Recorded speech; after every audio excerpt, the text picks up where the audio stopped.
Hello Stampers! I've got a card today for you that shows this boat from the Sailing Home stamp set, and I've bathed it in light just with my background that I've created, and I'm going to take you step by step through this today, so hang in there with me. Here's the Sailing Home stamp set from Stampin' Up. It's in the annual catalog. There's so many images in here that are just awesome for scenes, and I'm going to have all the dimensions for the panels down below this tutorial. Just click show more and you're going to see all the sizes for the panels and also all the links to the products used. So I'm a Stampin' Up demonstrator. You can order from me 24/7, and I have a wonderful customer program to where you'll get 10 free tutorials when you place your order with me. So let's get started on this card. I'm going to start with a basic white panel that's 3.5 by 5, and we're going to start with So Saffron ink, and we're just going to put a base coat of this all over this panel. So I'm just going to use a circular motion.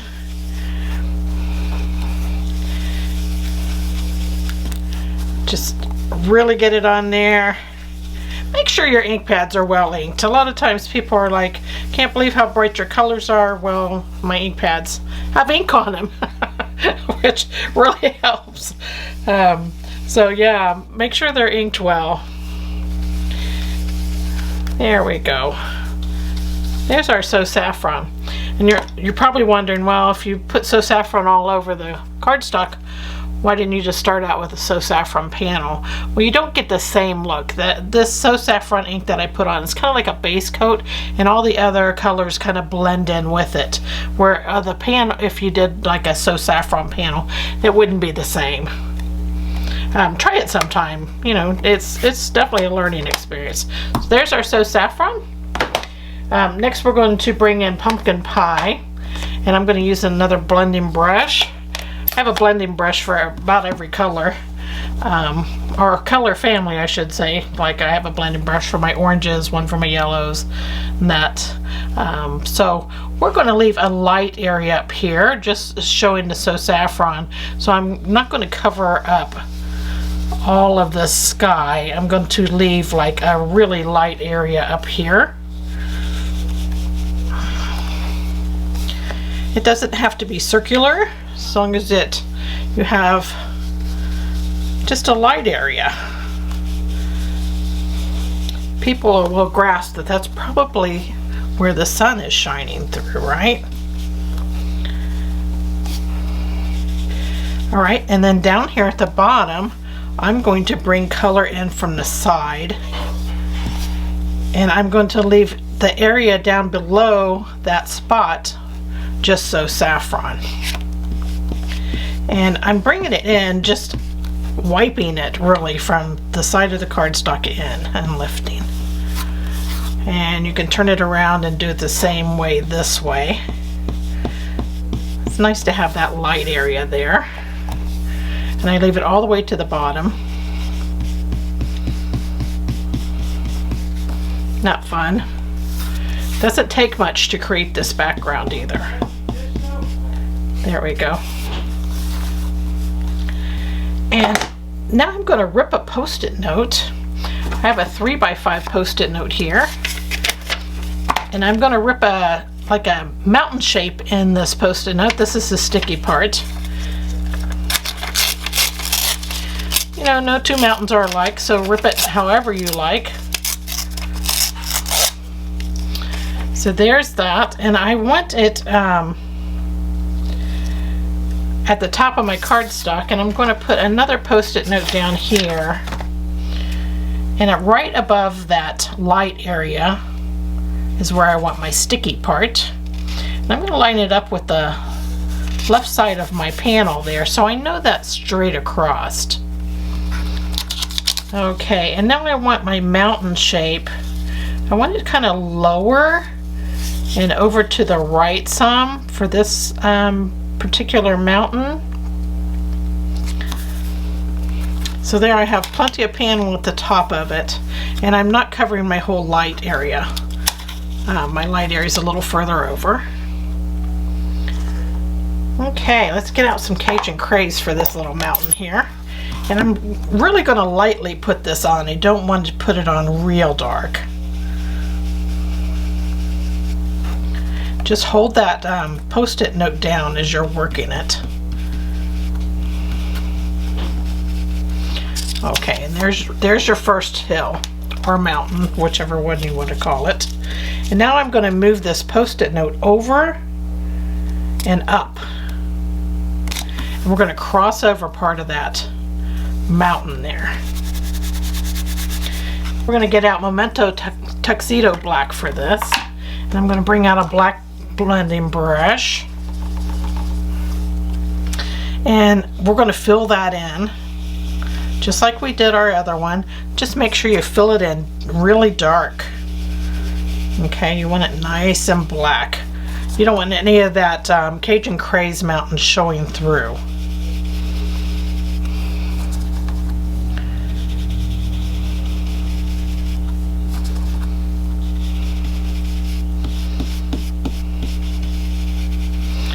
Okay, so there's that, and I'm taking that off. And then I'll take off this Post-it note, and there's our two mountains. Okay, so I have just a little bit of black left on my brush, and so I'm going to add some of that with my brush down below this dark mountain. That way it looks like it's kind of reflecting in the water, right? There we go. And then I'm going to add my sailboat, and I'm going to stamp it with Memento Tuxedo Black. And we'll stamp it so, I want to stamp it so that the sail is more on the Cajun Craze mountain, the top of it.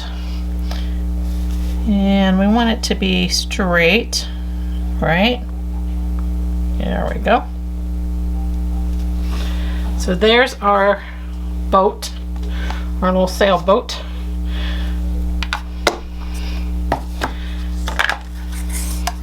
Now I'm going to take a basic black marker. This is a Stampin' Blend marker, and I'm going to use the fine point of this. And I'm going to color in the sails.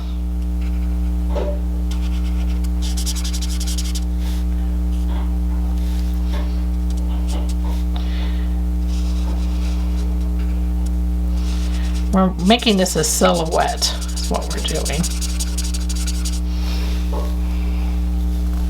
So there is that.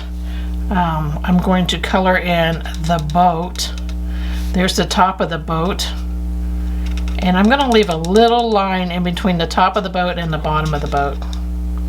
Just a hint, just so it looks like it's got a little bit of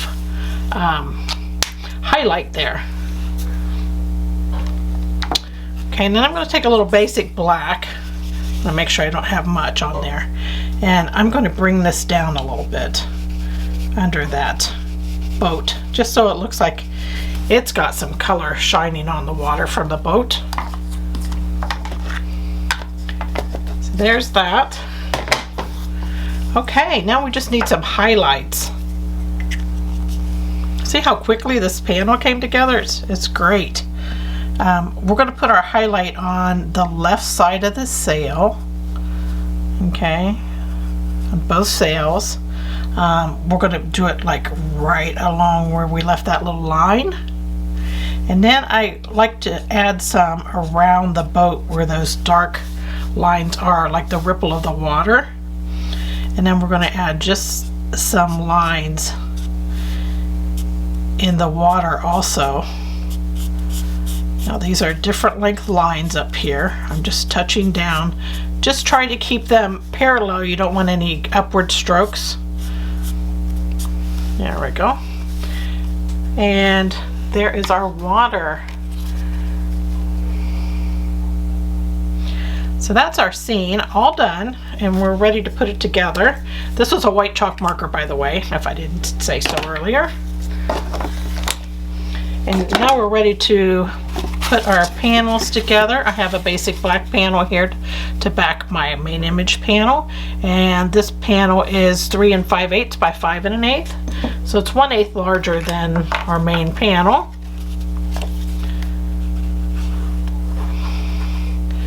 I'm using multi-purpose glue here, my favorite. But you use whatever adhesive you like. Okay, now I have a basic black card base that's 5.5 by 8.5. I folded it in half for a quarter card. Then I cut 2 Mango Melody card panels that are 4 by 5.25, and I put one on the front and one on the inside. Now we're going to center our main panel here on our card front. Add a little love there.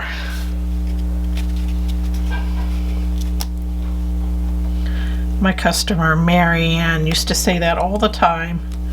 I just thought it was so sweet that she added love inside of every one of her cards, and I've taken that up as well. So I have 1 inch squares of basic black here. I've got 2 of them, and this is a very inexpensive embellishment. So I'm going to add 1 to the bottom of the card, and I don't want to go all the way to the black of the card. I have it part way into this Mango Melody panel here because I wanted it to stick out like it is a square.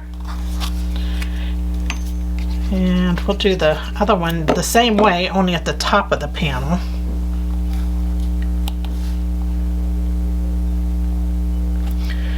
There we go. And there's our card all finished. I hope you enjoyed this project and you give it a go. Thank you for joining me today. Bye.